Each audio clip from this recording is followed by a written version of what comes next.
बिस्मिल्लाहिर्रहमानिर्रहीम। Case study number 1 में हमने टैक्सेशन देखी थी एक पार्टनरशिप फर्म की, जबकि वो मैन्युफैक्चरिंग के बिजनेस में इन्वॉल्व थी। केस स्टडी 2 में हम एक और पार्टनरशिप फर्म देख रहे हैं जो कि कमर्शियल इंपोर्टर के तौर पे ट्रेडिंग बिजनेस कर रही है। तो सारी जो एडवांस टैक्स की डेटा है सेम है, प्रॉफिट एंड लॉस अकाउंट भी आप देखेंगे सेम है, और पार्टनरशिप स्ट्रक्चर भी सेम है। 4 पार्टनर्स हैं, एक कंपनी है, यानी जो डेटा है हमारा उसमें कोई तब्दीली नहीं है। अब हमें सिर्फ ये देखना है कि एओपी के नेचर ऑफ बिजनेस के चेंज होने की वजह से हमारी टैक्स चार्जेबल क्या होगा और रिफंड में क्या फ़र्क आ जाएगा, यानी कंप्यूटेशन में कुछ चेंजेस हो जाएंगे।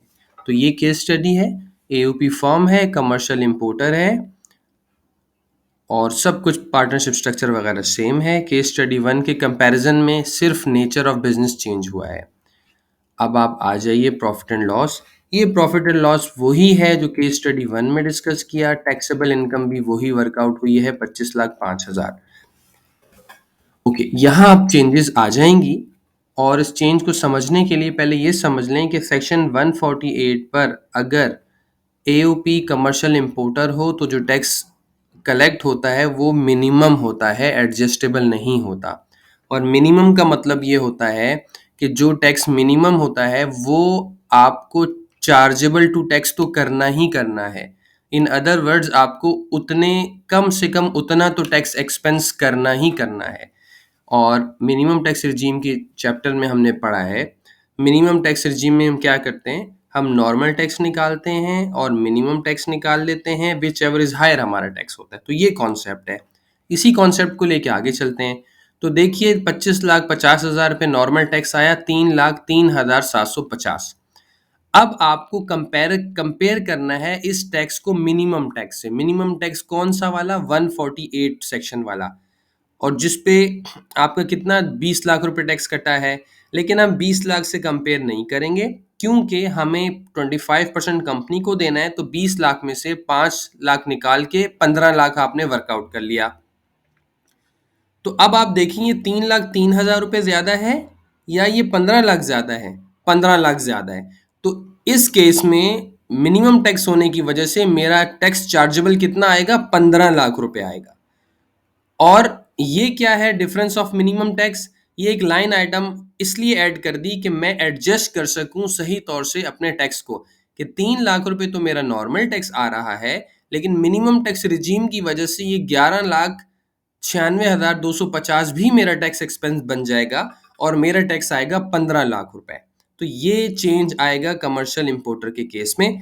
और 15 लाख में से जो टैक्सेस अवेलेबल हैं एडजस्ट होने के लिए, जैसे कि मिनिमम टैक्स इंपोर्ट पे और ये दो एडजस्टेबल टैक्स, उसका टोटल करेंगे और 15 लाख में से माइनस करेंगे तो देखें रिफंड आ गया 7,95,000 का।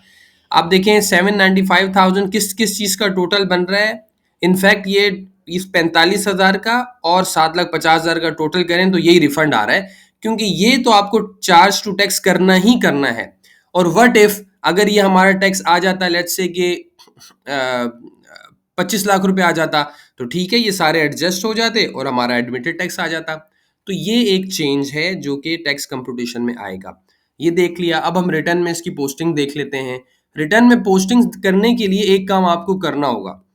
अगर, क्योंकि 148 सेक्शन में डिफरेंट रेट से टैक्स करते हैं, 148 की वीडियो में हम डिस्कस कर चुके हैं। 1% भी करता है, 2 भी करता है, वगैरह वगैरह, 4 भी करता है, 5.5 भी करता है। तो ये जो है 2% टैक्स कटा हुआ है इनका। आमतौर से इनका 5.5 वाला होता है, लेकिन हमने डेटा कंसिस्टेंट रखने के लिए वही रेट रखा है। कॉन्सेप्ट हमें समझ आ जाए बस। तो आमतौर से ही 5.5 वाले आइटम्स होते हैं, लेकिन हमने 2% रखा है। तो आपको इस 15 लाख रुपए को क्लेम करने के लिए रिटर्न में इसकी रिवर्स वैल्यू निकाल लीजिएगा, इसको डिवाइड कर दीजिएगा 2% से, तो आपके पास आ जाएगा 75 मिलियन, राइट। लेकिन अगर ये कंपनी का शेयर नहीं होता तो फिर 2 मिलियन को आप डिवाइड कर देते 2% से, या अगर 5.5 है तो 5.5% से, तो 100 मिलियन ये आ जाता। तो आप वैल्यू आपके पास 100 मिलियन प्रोवाइडेड होती। यहाँ हमने वैल्यू इसलिए निकाली है क्योंकि हमने 75% लिया है टैक्स का। ओके, ये क्यों लिया है अभी मैं आपको बताता हूँ। ये हमें रिटर्न की पोस्टिंग में काम आएगा। अगेन जो इम्पोर्ट का टैक्स है, जो मिनिमम है, उसका आपने रिवर्स कर लिया, इस परसेंटेज से डिवाइड करके वैल्यू निकाल लेनी है आपने। ये काम आपने कर लेना है। अच्छा, अब रिटर्न की पोस्टिंग देख लेते हैं। रिटर्न में सारा कुछ केस स्टडी नंबर 1 की तरह से है।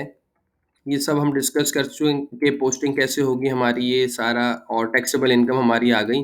अच्छा, अब ये देखें, ये एडजस्टेबल टैक्सेस वहाँ भी हमने भरे थे, वहाँ हमने केस स्टडी 1 में 148 भी यहाँ डाला था, यहाँ 148 नहीं आएगा, यहाँ 236 और 236 के आएगा।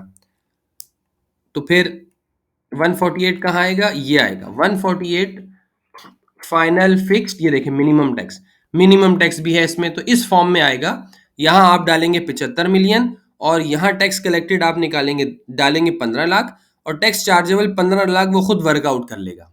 ठीक है। और उसके बाद जब आप ये पोस्टिंग्स कर देंगे, तो ये देखिए, ये इनकम फ्रॉम बिजनेस 34 लाख थी, और शेयर ऑफ एओपी निकल गया 25 लाख अमाउंट आया। आप देखें टैक्स चार्जेबल वो खुद 15 लाख ले आया है।